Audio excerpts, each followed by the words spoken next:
Let's get out now to correspondent Shosh Bedrosian, who is live for us in Tel Aviv. And Shosh, State Department spokesperson Tammy Bruce, they're saying the focus remains on humanitarian aid as well as a ceasefire. Yes, Nichole, I also, just before we get into that, I want to give our viewers just some context of what happened here just moments ago inside of central Israel, where I'm located. There was actually just sirens that sounded from a ballistic missile launch from Yemen by the Iran-backed Houthis there. It was successfully intercepted.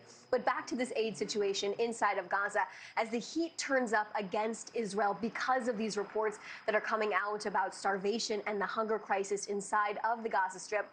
The IDF actually confirmed today that they dropped 52 packages, air packages, inside of different parts of Gaza today in coordination with Jordan, the UAE, and Egypt as well. These packages have tons of pounds of humanitarian aid attached to them. But this is also the first time since the beginning of the war Israel has participated in these types of air droppings of humanitarian aid as they work to increase the amount that is coming into the Gaza Strip. Of course, all of this has gained international attention based on these videos that are coming out, getting access to food supplies inside of Gaza, people fearing for their life or death situations, according to reports.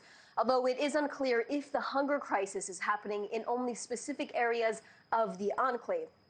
Now, there are reports that more than 925,000 people are suffering from malnourishment. But for months now, Israeli and American officials have said Hamas steals aid and resells it at extremely high prices, creating a system that fails to provide civilians in Gaza with fair access to items, contributing to this hunger crisis that we are likely seeing right now.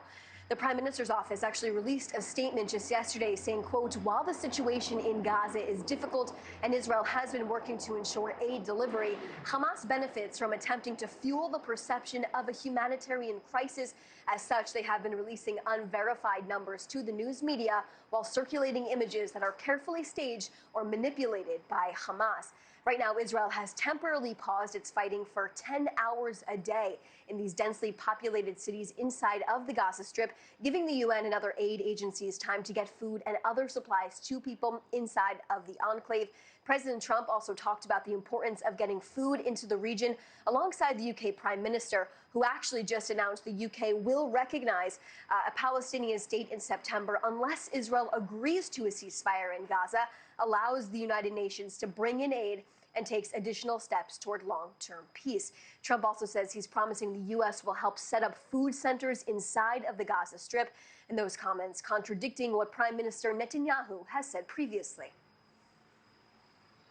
Before we get to phase two, which is, what's going to happen afterwards, we want to get the children fed. We made a contribution a week ago of $60 million, all going into food. We only hope the food goes to the people that need it, because so much, as you know, when you do something there, it gets taken by Hamas or somebody, but it gets taken. But and we're prepared to help. We want to help. It's a terrible situation. The whole thing is terrible. It's been bad for many years, but it's great to hear you feel the same way that I do. We have to help on a humanitarian basis before we do anything. We have to get the kids fed. There is no starvation in Gaza. We enable humanitarian aid throughout the duration of the war. And all of this conversation and horrific reports coming out about the situation inside of Gaza comes just a few days after we learned that the ceasefire and hostage talks inside of Doha, Qatar failed. They stalled as Hamas, the terror group, came to the table with different negotiating points and demands, hardening their response. President Trump just said the other day Hamas didn't want a deal. Of course, this all comes when 50 hostages are still in captivity. Nichole? All right, Shosh Bedrosian, live for us there in Israel. Thank you. Thank you for watching. Subscribe below and download our NewsNation app right now on your phone, and you will get fact-based, unbiased news for all Americans.